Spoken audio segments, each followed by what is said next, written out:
All right, hello everyone, and welcome to a very fresh, very new, and very dark episode of the Murfreesboro Music Scene exclusive interview. This is special because we are here in Maiden, North Carolina. Maiden, North Carolina, and we have here with us the American black metal band Oculum Day. And starting from the left of your screen, let's introduce who we have here on the stool. We got Tenebris. Tenebris and Zibble and Camelus. And you guys are Oculum Day. Yes, sir. Out of Maiden, North Carolina. Is that your home base? Kings Mountain. Kings Mountain. This is the Charlotte mountain, guys. region. Yeah. We braved the cold tonight to come out here and talk to you guys. We appreciate this time to get to know you a little bit more. We thank you. So first of all, we always like to let our viewers and subscribers and everybody that's watching this know a history of the band, kind of what goes on behind the scenes in terms of writing. So if you could, let's start with how Oculum Day started, and then I also would love to know where the name came from, because I'm rusty on my Latin, so you'll have to help out there. Take it away. Well, the name, I guess, correct me if I'm wrong, Camelus, the original first song we wrote was Blinded by the Gods. So it kind of came from that ideology, you know, the We was Oculum just Day. talking and we throwing things out. You know, we're already blinded by the gods, you know, eyes. So we just put it into a Latin translator, Oculum Day. Very simple, very straightforward. Yeah. And as far as where the band started, is this original members who we have here today? And Well, it originally was a studio project, ideally. Because I was here in the studio. Camelus came along, was like, let's do something together. We started it, and next thing we knew, we met Zabul, and we went, well, him take it from here, went from that to a stage show with this great front man. I was actually working with another friend, and we were trying to start up a black metal project, and then so mutual friend wise, we met through him, and through a lot of things, we've stuck with mainly us three here. so you're a three-piece. Yes. And we have Zibil, who's frontman and guitar, Yes, sir. Do the rhythm guitar and the Bass. bass, and Lead guitar and vocals. guitar and vocals. Cool. All right. As far as the writing process for the band goes, is this a shared thing? How does that usually go? It's very, we have 7 songs completed at the moment. I think there's 2 that I've written completely, and the rest of them are collective. They're inputs from all of us. There's even songs where he wrote a riff, and I wrote a riff, and they just went together, and there's our song. kind of like Frankenstein. That's why I love this project so much, because Camelus, he came in with Ghost in the Corridor. He's playing like, fuck, that's cool. He's like, no, you do this. Fuck, it's even cooler. Now you do this, and it just All comes amazing. together. The next song, like he said, I may have a riff, and then he just comes in and compliments, and we get to write together. And for me, previous projects in my career, I was always just front man, grab a mic, run around, get crazy, jump in the pit, whatever. But I always kind of played around with guitar on the side on my own. And I think one day I made a mistake and picked up the guitar, and he's like, "Oh, yeah, you're gonna play guitar." And I was like, "Nah, I'm not," because I don't deem myself as a very talented guitar as well. Matter of fact, he worked with me a lot, got me where I am today, and the writing helped too, because we're all three collectively, we all have the same goal. Yeah, But it's eclectic at the same time. and we all got a different background as far as our genres of black and death metal.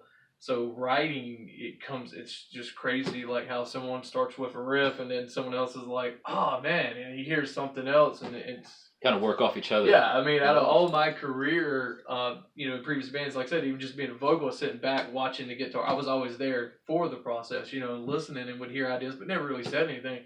And to be able to speak now and have guys that are very like-minded, I mean, it's turned out to be a very productive process. Yeah, I think our song "Dreams" of Desire and Torment, that we actually wrote that in one practice. Yeah, that was Right. that nerve-wracking guitar. He kept playing, Yeah. and you were like, "Wait a minute, I got something. Yeah. I got something." Yeah, and we built that within 2 hours.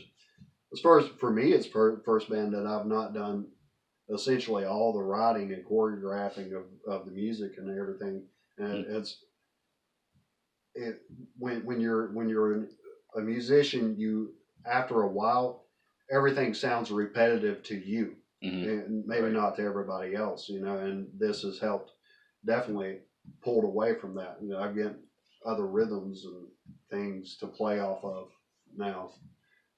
Not only that, it's just the music's just all Fucking fun. Yeah, we're having a blast because we're even though like we have finished our first album, we're still writing. Yeah. Like we have enough. We was talking the other day. We basically have enough for the next album, but we're gonna be taking our time on that one, and let everyone get used to the first album. Sure. But something to sink their teeth into. yeah, we're already got ideas like, well, what direction do we take the next album? Do we evolve further, or do we kind of keep the same pace? And at this point, we're like, we're just gonna keep doing what we're doing, see what happens. See what happens. Because obviously If it works, right? we come up with some crazy stuff and we're enjoying it. So yeah. Normally, when you start a project, it ends up being three guys in the same room playing together, and then eventually you become a band, and there's a sound that you listen for as a musician, and then it morphs into its own sound. It becomes the band's sound, and that's what you sound like. And with these guys, it just happened really fast. And Well, that's a good thing. We Cut feed away off all each the other. fat. And when you can play with something like that, you're like, fuck yeah, I hear what you're hearing. Yep. It just Not having to look for it. yeah. It's all And there's times where we beat each other up. We're like, I think that's part of any band. Yeah. We're like, what is that? But to be honest with you, the thing that I like about it is it's not even a full on battery. Say if you write something, and we're like, if one of us hears something, we just, hey, well, let's try it this way. Because there's been a lot of riffs I wrote, and he's been like, well, what if we add this note? And it works out. It's worked out great. We're excited to release the album coming up, and definitely excited to get back in the studio again to rewrite the next one. Yeah. Sounds like you guys have a really well-working, well-oiled machine that you're working on. Yeah, I mean, I slap these two around every once in a while, and we get the thing down. There's a lot of argument. Oh yeah. No, we're fans. It's like a family, right? Oh It is. yeah, You know, sure. just work through At the end of all the day, the no matter tough what's stuff. said, you go home, suck it up for the next day. Yeah. Well, as a black metal band, I mean, we are in the United States, the eastern, southern United States. Maybe that thing can sometimes hit certain nerves with certain crowds. But as a black metal band, has the any band that's trying to grow and develop into something has hurdles and things to get over. But has there been an above average level of difficulty in establishing a fan base in this area for you guys because of that? I genre? wouldn't say so much because we, a lot of there is a handful of in this area black metal bands, and we're basically friends with all of them. We like them, One thing that we made it very apparent from the get when we got ready to start doing a live show was we don't just want to do an all black metal show, local show, fest, or whatever. We want to do those. We're proud to be a part of that. But we made it very clear, with Charlotte having such a wide range area of different styles of metal, we don't care if we're the only guys that show up with corpse paint. We're playing black metal, and and they're doing completely just death metal or deathcore or whatever. Yeah. We don't care. So we've made that very apparent, and I think being in the South, that makes it we hard.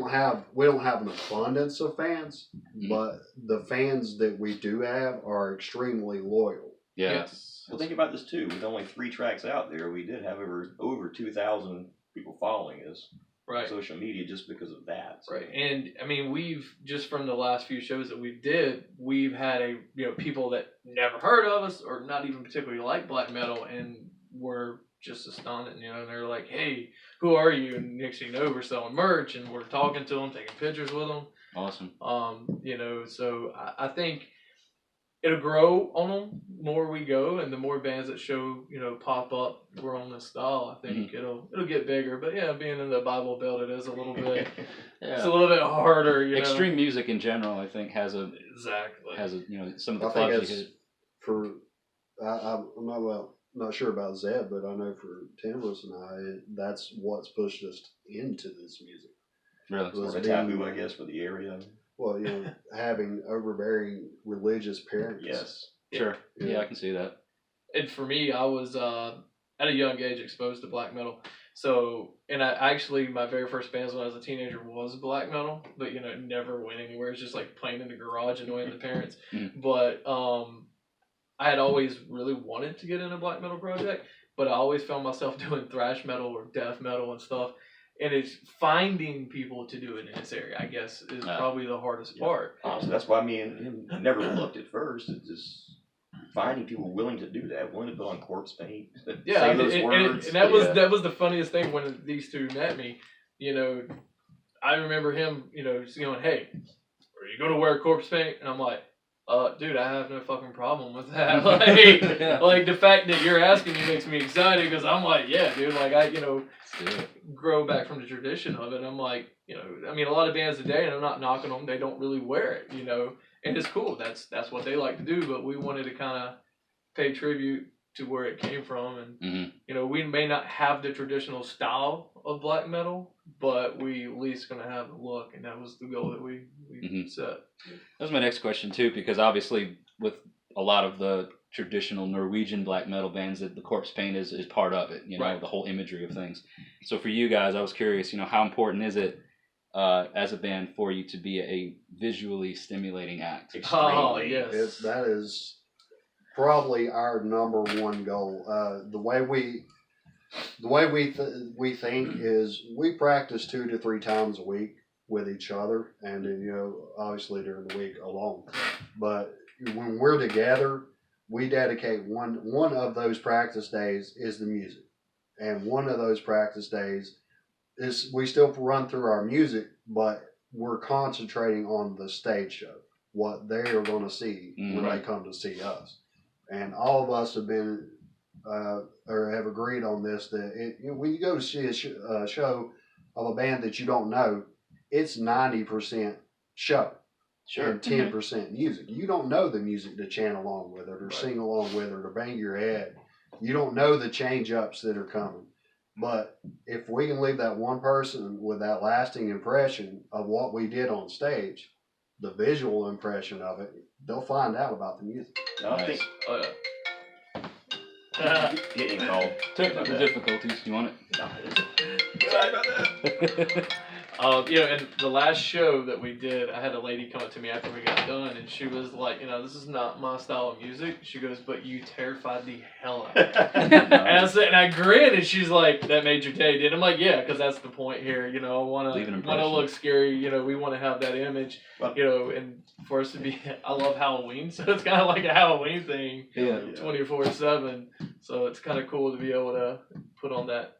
I love that. I don't think Canvas would almost be giving out numbers, but we do have a lot of money in what we do. Sure. It's 100%. Yeah, there was a lot before, obviously before we played a show, we were investing into our stage. And we're still It's constantly still, evolving. Yes. We've got notebooks full of ideas to bring to stage just for the shock and awe factor. That's awesome. Yeah. I'm with you guys on that, because like you say, you go to see a band you maybe never heard of before, or even if I want to see a show. I go to a live show to see a show, right, and hear the music, but I want to see something that's going to leave an impression on me. As a frontman puts on one hell of a show. He is one of the best frontmen that I've ever worked with. Thank you. That's the nicest comment. See, just because there's a video camera here, that's the nicest comment. The rest of the time is. But yeah, it is that it's weird to watch it, but we sit here like now, but when we hit that stage, we're totally different people. We never break. I do not break character through the whole set. Once our paint goes on, is we drop into character, and we only answer to those names. And as big headed as it sounds, we're kind of humble people outside of there. But to step on the stage and do what we do, you have to have an ego. You got to be a little larger than life. We have to put on that ego when we put our face paint on. Yeah. So. You mentioned a little bit earlier, we were talking about the name of the band, and that the song "Blinded by Gods" was a bit of the, I guess, catalyst to give the band its name. But what was the inspiration for that particular song? Like, where did that? Me? That's all you on that one, pal. Yeah. Well, basically, if you're a space nerd, science nerd, it's just the belief that we're not from this Earth. Maybe we evolved. Who the fuck knows? But to me, it made more sense than just my personal thoughts that we came from the stars. You know what I'm saying? And all the ancients kept talking about the gods, the gods, the gods. Well, fuck, we probably are the gods. Either we left, came back, got the string of ear. I don't know. But that was the basis behind it. Why do you keep praying to gods? Everything's to God, God, God, when you are the God. Believe in yourself. Instead of praying to a wall, a ceiling, or a floor, put something in stock in you. You are God. You are a goddess. You control your own destiny. That was just the basis for the song. And Camelos, he really put into that one. Good God, especially all the end, the acoustics, what came out of that, and it made for a really good song. Yeah, it was the first song that they showed me they had, because I think originally we were going to combine to be something different, and then he was like, "Hey, look, we've been doing this, yeah," and he showed me that song, and I was like, I heard vocals, I instantly was like, I'm getting really nasty right there. And I basically took his words and I said, all right, well, let me see what I can do here. And I think we were back and forth for a little bit, but then I hated it a little bit. He's like, no, you gotta pronounce it this way, and I was like, wait a minute, you sit over there. But we battled it out, and then when I seen him like, yes, over in the corner when I was recording, I was like, oh, I think I nailed the vision he had. It's powerful. It's a great song. Yeah, I think originally Timbers and I were going to keep Oculum Days separate from Zabul. We were. Actually, we were, yeah. Yeah, we was going to do two bands instead of one, and it's just we clicked so well. It was just like, fuck it, we'll just do it all together. Right, this guy here, just from the first day, was family. We clicked pretty quick. I mean, it didn't take no time to be. I was like, oh, I like their personalities, and obviously I'm the wild, crazy ginger, and they deal with me, so it works out. It works out great. Well, you guys recently played a show in support for the Dutch band Karak Angren. Yes. How was that? Oh man, intimidating as fuck when you're standing there and they're watching you. They sneak in the back, no court fame, and they're watching. I remember that. I'll never forget that. But it was badass. We had a lot of support there. We had sold a good bit of pre-sales. I mean, the stage was packed. You couldn't move. I mean, it was like a sea of people, shadows. But I do remember that we was about 3 songs in, and I'm announcing the song, and I see them sneak in the back, no corpse paint, and Wolf Art was there, and they're there, and I'm like, oh, that's slightly intimidating. But you know what? I came on the show today, so we went through it. But it was really cool. We actually got to chat with them afterwards. Actually, they came up to us, because our trailer is built to where we have our whole makeup station and mirrors and everything. Yeah. We actually have a pretty nice trailer. They were over there checking it out. Yeah, they're like, you guys are really prepared. We're like, hey man, dude, we had to take part of the trailer and make it part of the corpse paint. I mean, it had to happen. But they were really cool dudes. They were very, very the guys from Thomas from Wolf Art. If he watches this, take care of my guitar. You'll have to tag him when you get it out there. They were all class acts. I can't say enough good things about them. Even after the show, hanging out, talking with people, not even so much us, anybody in the crowd. Right. Hey, you're here to see us. Fucking A. Have a beer with me. Let's talk. All of the headline bands were amazing, but watching them were amazing. I have seen professional acts, lots of professional acts, and countless unsigned acts. And Croc Angren was one of the most captivating stage shows I've ever witnessed. I think from my perspective, the only one that I can think of right offhand that even comes close is Slayer. When they're on a big stage and have the fire and stuff. Oh, yeah. Well, Dennis put so much into that show. He really believed what he was saying. Whether those lyrics are personal from his life, I don't know. But he fucking believed what he was saying. He was going to cry. He was pushing it. It made me like, I want to get rid of my guitar again and be a free vocalist and run around and be crazy, But no, those guys, they were amazing. And that show was a very big highlight for us. Yeah. Like I said, it was an amazing turnout. It was like a Wednesday night, and that venue was packed. It was just awesome. That's great. Great hearing about that. So we're getting close towards the end of the interview, and want to know what you guys. You were talking earlier about how you got an album written, or you've got an album ready to be released, and that there's material that's could be for a second album. Can you go into some detail about what you guys are currently working on? As far as the new material and what fans can expect in the near future. The album we're about to release is titled Dreams of Desire and Torment. It's actually being mastered right now, the last few tracks of it. So hopefully by the end of this year, I'd say we should probably have it out. It's all in the works of mixed Yeah, mastering now, so it shouldn't be. I don't want to commit to a date because we've committed Sure. to a few and it didn't happen. So, but It should be mixing done by winter. But Before winter's Winter over, is we'll coming. have this out. on this Winter one, I is could say coming. for myself, I've gone back to some old school thrash, straight in your face black metal riffs, just from the get go, bang bang, right. speed, black metal. That's what I'm gonna bring. Now, Camus and Zeb, they've got theirs. Yeah, We're all gonna bring our I'm own. more like if you listen to like Dreams of Desire, and there's another song that he actually had started on, and I had bugged him for a long time. I'm actually excited to talk about this one, Yeah. but I had bugged him for a long time because I had heard the piano, he had the little guitar on it, and it kind of just got set on the back burner, and we started writing all this new stuff, and I kept bugging him like, you know what, I need that track. So then I took it, and we had a guest keyboardist to kind of help enhance and add some stuff. And we featured Amanda McGraw from Eden's Kiss, who is an amazing vocalist on the track. They're a totally different style, but they're amazing. And we had to take her. He's like, hey, we got to borrow her. So I got her on the track and basically finished writing off the rest of the riffs, and he took off writing some killer acoustic leads on it. It's a very beautiful track. I think it's 10 minutes long. 8 and some change. I It's- believe it's official really count. long. You have the piano at the end. Yeah, I think now. it's like 10 minutes, but It's a beautiful opus. He outdid him. So I Sounds great. I tend to listen to a lot of the more darker, depressive doom black metal things. So it kind of tends to be how I write, like Dreams of Desire, and you'll hear it a little bit in that one. So that's kind of my style. Like I kind of make you sad. That's what I like to do. I'm violent and fast. Yes. Very. Holy shit, fast. Yeah, the Ghost in the Corridor, the fast riff in it is usually more along the lines of what I normally write. I dial it back for the ambiance of this music, but that tends to be more where I'm at. Just balls to the wall, kiss in the face. That song there, I'm excited to get that one out too, because it tells a lot. I will never forget the first few weeks we were together. He was showing you some of his music.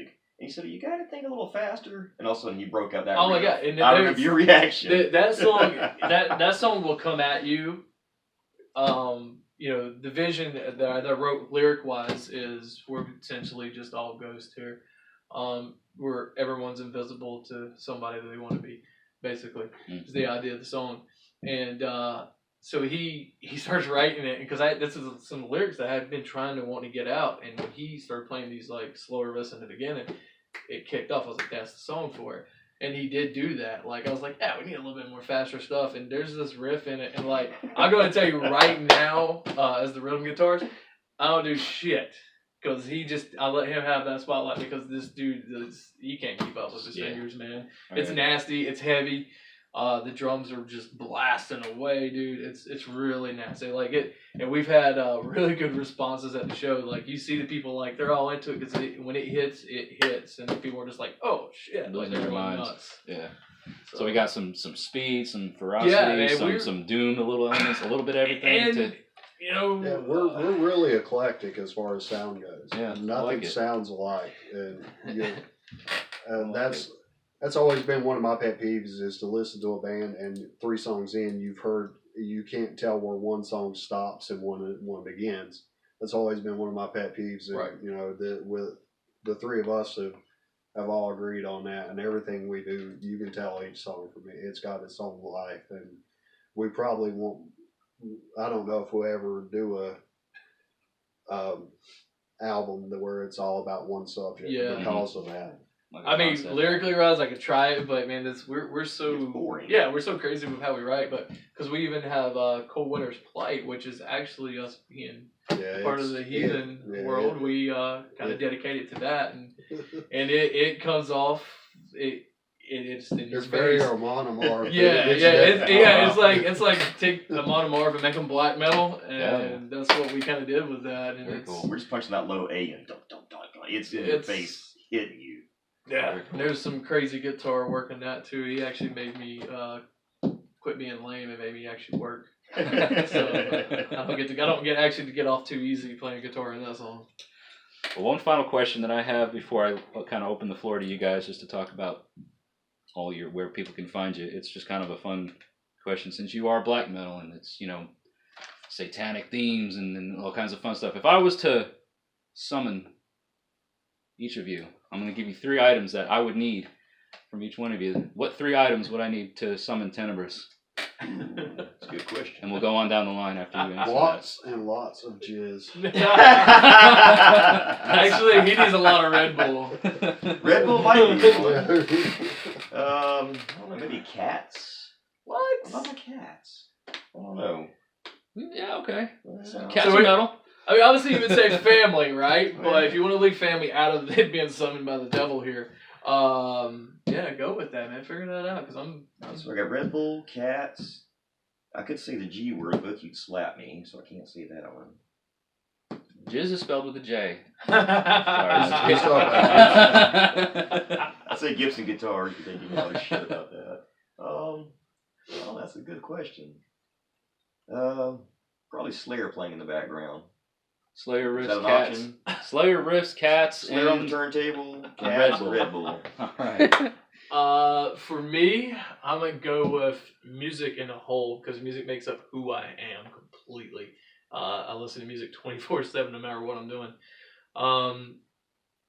Let's go with my motorcycle, because I get lost on that thing, and I'm gonna say just nature in general. I love being in the woods, so. You like stole almost all my shit. He's got a wolf. I do. Hell yeah. I was gonna say definitely my bike and probably my workhorse guitar, and dirt. I love those. I don't like being greasy, but I like being dirty. And I love the smell of dirt. Fresh Earth, yeah. Earth out of the ground. Oh, yeah. That's great, guys. I'm looking forward to seeing and hearing plenty of new Oculum Day stuff. So that concludes my interview, but we do like to open the floor and basically say, where can people find you on social media, online? When can people see you play next, live? Plug anything you want right now. Floor is yours. You've got all the social media. So our next live show, put on by Odin Sons Promotions, is December 29th at Ground Zero, Spartanburg, South Carolina. It is a metal fest. We are the only black metal band on that one. It's a mixed genre. We got some kind of Hard rock. punk. We got a punk hard rock. We've got straight death metal. My boys Cadaver Creator. You've got some deathcore. There's a very good bit of lady-fronted metal bands as well that are just tearing up the local scene. Blackwater Drowning, they're just in your face. Eden's Kiss will be there. Eden's Kiss, which Amanda was just talking about, that was on her album. Their band will be there as well. It's a wide range of mix. That is our next live show. What about our music? There's Spotify. You can find us on Spotify, iTunes, Amazon, Google, Bandcamp. Bandcamp. Let's see, YouTube. We've got 3 videos. 3 videos out. We got 3 singles out, and we have a video for all 3 on YouTube. Obviously, Reverb Nation, it's there as well. That's there as well. Then we have obviously get us on Facebook and Instagram. And I think that's. You guys have merch for sale? Yes. There's links on our Facebook page. Yes. Big Cartel. You can. There's a sick, awesome shirt with the logo on there. Yes. American Black Metal. We got Awesome. little ritual candles too, if you want to summon your own demons with Red Bull and Wayne's Just. I actually took all those to the band room. I don't have one to show you. But they are available. So They are, yes. Cool. We have merch bundles where you get patch, because we got patch stickers, the candle, and the shirts. And we're actually looking at further getting more things here in the future too. Yeah. I think we got some beanies coming, is that correct? Yes. You're on Oh, those. right, cool. I'm gonna have to get Yeah, those. as soon as the album's done, it'll be able to be bought from there as well. Yes. Awesome. An album will also be released on all those platforms like Spotify and iTunes as well. As soon as it's released, it'll be uploaded there. We're currently working on Pandora, so you can't get us there just yet. But We've submitted to Pandora, but Pandora, I don't know, maybe they don't like black metal. They're just not really approving it yet. Everyone else has took it fine, but Pandora's like, they're gonna make you sweat. But the album, like I said, we actually. A lot of bands today, because we know CDs are kind of starting to be obsolete, right? So I've always wanted to actually do a full booklet. So there is a full booklet with the album. Plus Kenny Kevitt Photography. He shot some of her promos that's on our page. And he has photographed all the sexy women that are in our booklet. Yes, all those women are his photos. They're his models. And Landmine Design took it and was able to help us. He altered some things and changed things and was able to help us make a booklet. I think there's 3 sets of lyrics for 3 of the songs in there. Whichever ideas, I came up with a pretty cool logo. yeah. But Logos are cool. So yeah, there's a full. There is actually, if anybody wants to purchase a CD, it will be an actual full CD. I don't know if we'll do that the next time, but we definitely wanted to kind of knock it out of the park this time. That's awesome. I think we're looking at vinyls, but Campbell's totally shot me out of the water. Little pricey for the vinyls. Yeah. But I mean, what's crazy is we're seeing, I'm seeing a lot of black metal bands is going to cassette tapes. Mm-hmm. And it's like, we see that too. Man, I think I threw my Walkman away like 10 years ago. But a lot of people get them just for the nostalgia effect on it. Yeah, so it's like, that may be something we do with the next album. We may get a little crazy with that instead of vinyls or something. But I still want vinyl. Awesome. Well, everybody that's watching, we're going to have some ways that they can get in touch with you as far as like we're going to link the YouTube, we're going to link the Facebook, we're going to link the event page for the show that you guys have coming up in Spartanburg, all in the description. So everybody that's watching, check out the description below for ways that you can follow Oculum Day on social media. Check out their music on Spotify and all the platforms that they mentioned here earlier. Thank you guys so much for taking the time to talk with us today. We'll see you guys around. Thank you.